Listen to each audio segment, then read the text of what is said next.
Cal. It's so good to see you. We called you up a few minutes early.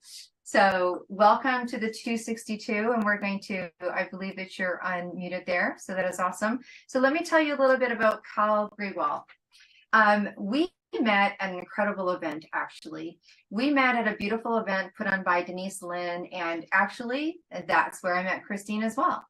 And it was a beautiful event supporting women's health. And I kind of got, how can I say, will you please do the live MC thing? And that was cool and groovy because that's where I got to kind of meet Christine. And then at the end of the night, you know, and you're sitting there and it's been a beautiful evening and there was flowers and we were all dressed up. I mean, it was, you know, it was a night to be had. Gorgeous dinner in a manner, and we're sitting there, and then this woman comes up and she's like, I gotta talk to you. I'm like, okay. And then the room just goes silent. And the only thing you can hear is the conversation you're having. And even though there's people and they're cleaning dinner off the table, you just have that silent moment. And it was prolific. It was profound. I was like, Denise, who is this woman? And so after some conversations and seeing each other, it was really beautiful to hear her share a story, her story, and that she's willing to share with us today. So it was a real pleasure. And I know that stepping up and sharing on these platforms is not necessarily easy for everybody. We've all had that time where it was first to go. And so you're in a great environment. You're such a powerful woman. You have such a beautiful soul, and I'm so happy and grateful that you're going to share with us today. She is a chartered professional accountant and has been since 1998. She is born in India and has been in beautiful BC since 1973. She's an avid supporter of women living their best lives, and she's a fractional CFO. And the topic that we're going to have today that she's going to share on is called Waking Up. The thing that you do not know about Cal is that she loves making cards by hand. Oh, I love her. I love that. I love that. And everyone is going to get a gift of a mini private wealth consultation, because that's important. And she is also going to give the one person who answers that question is a private mini wealth conversation and a beautiful $100 gift to a spa located near you. Well, I know I'm down the street. Can I? So, Cal, thank you so much for coming and joining us today on the Stand Up, Speak Up, and Show Up Summit. Well, thank you, Deborah. And thank you to every woman that's joining us today. You know, the words, even show up, stand up, and speak up, they mean so personal to me. And there's a reason for that, because there was a time not too long ago when I almost didn't get that chance again. In 2022, my life changed completely. I was in the hospital and my heart stopped. Not once, but twice. And 2 code blues. And in that moment, everything went still. There was no pain, no fear. It was very peaceful. And I remember being surrounded by this most beautiful light that, you know, I didn't see it with my eyes, but I really felt it with my soul.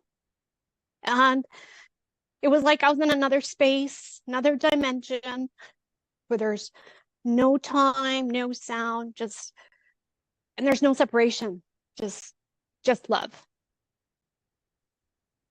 And in that light, I even felt this divine presence. Like, it was like this angel was holding me. And it felt protective, very peaceful, and infinite. And I felt like this love that I had never even known before. Didn't even know it existed. I knew I was safe. I knew I was loved, like, completely. And then I was sent back. I didn't know why I was sent back. Obviously, I wasn't done yet. And even at that time, I didn't even realize I was even given a second chance. You know, when you wake up from being on life support and that, you can't process everything that even happened, and you don't even realize what happened. And I didn't even understand what it meant. And I didn't even understand why I was still here. And it took me months, years to even process it. And I'm still processing it. When I returned home, everything, life looked the same, but it didn't feel the same. I was alive, but I didn't know how to live.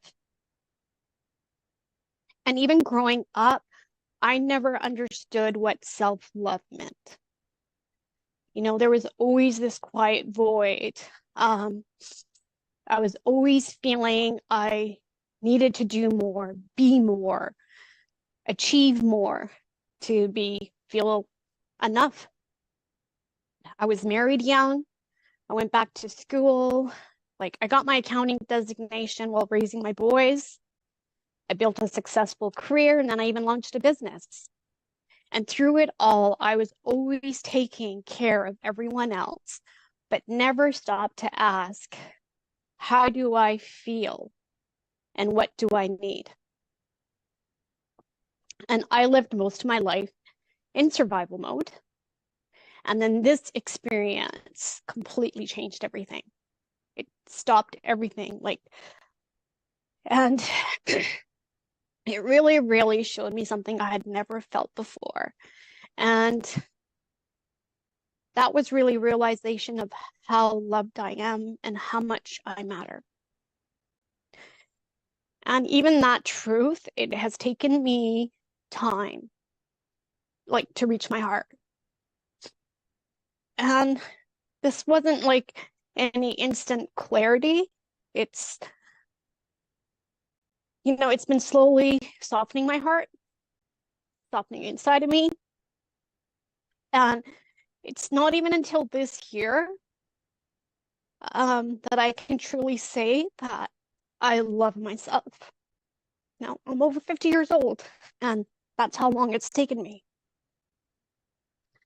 And to wake up to even gratitude every morning, sorry.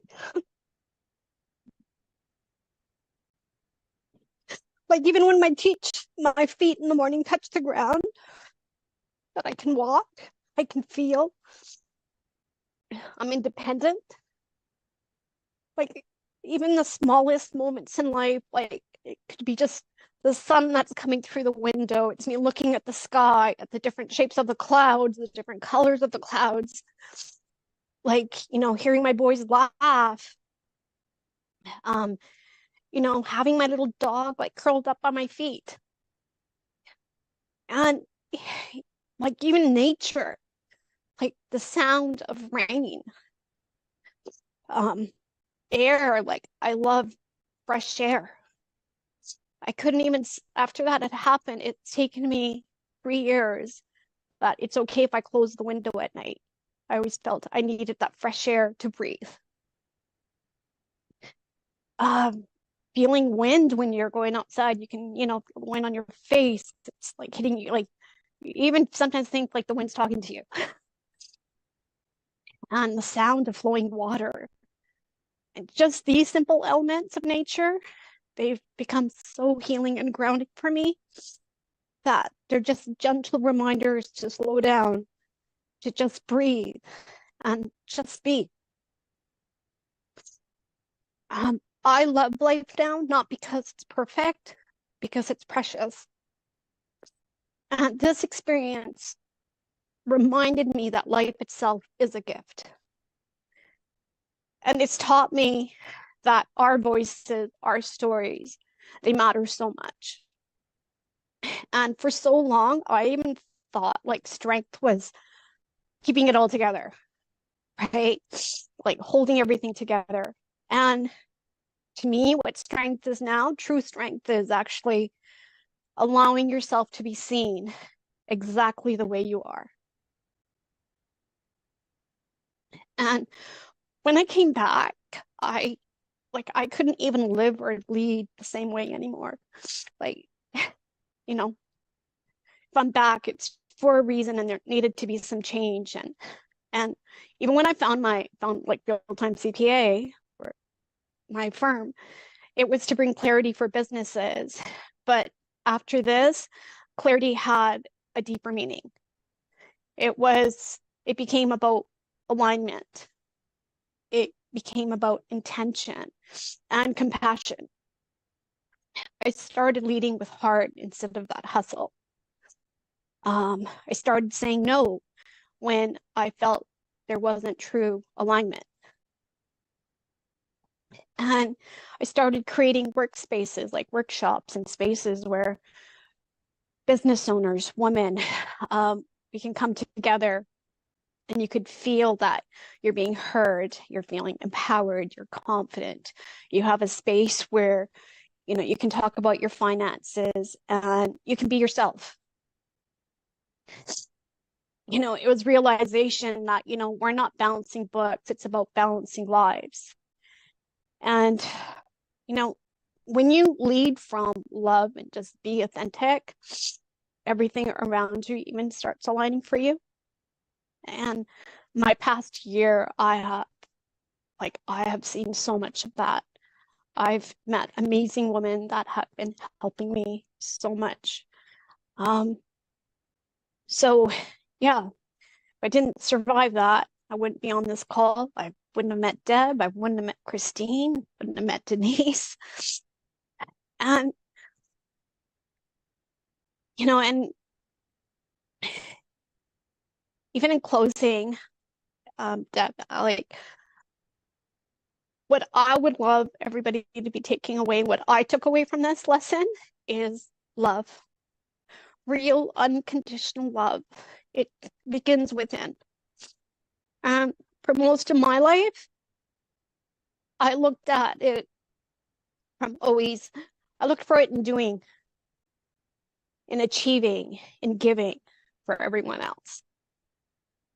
But true peace for me only came, and purpose really only came when I finally remembered who I am and how deeply I'm loved for just being here. And my hope is for every woman listening today is to really for you to see how you see your own strength, your own worth, and your own light, like own it. Because you already are everything that you strive to become. And what I've learned is that, nobody should have to face death to wake up. And you can choose to love, you can choose to live fully, love deeply, just be present. This is what matters. And when we start living from that truth, and when we show up from love instead of that fear, you start seeing even things around you start shifting. And that's been my experience ever since this has happened, of all the shifts that have occurred in my life. So life itself is a miracle, and we're all part of it. And yeah, so thank you for letting me share my story and for letting me be part of this community. Oh, absolutely. Thank you for sharing. Thank you for coming up and having that magical moment with me at Denise's event where the room went quiet. And then you left and I was like, Denise, who is that woman? I need to have a conversation with her. And thank you for sharing. Transparency is not easy. There's all sorts of things that can go on for someone on the inside. And thank you. I really appreciate you not only just sharing your story, but also sharing what you want people to take away from your story. And I think that's really an important piece, right? Because clearly it's changed you in the way that it was meant to, or chose to, or what have you choose to, but you have learned some really powerful messages. And I'm so glad that you're here to share those with us. So thank you so much. Being transparent on a screen is not the easiest thing to do. And for those of you that want to learn more and hear more, she also got transparent and put the words in print and became part of the 262 book as well. So people can reach out to you and have that conversation. And thank you. So I think I saw some hearts. Let's do some hearts and some jazz hands again. That was really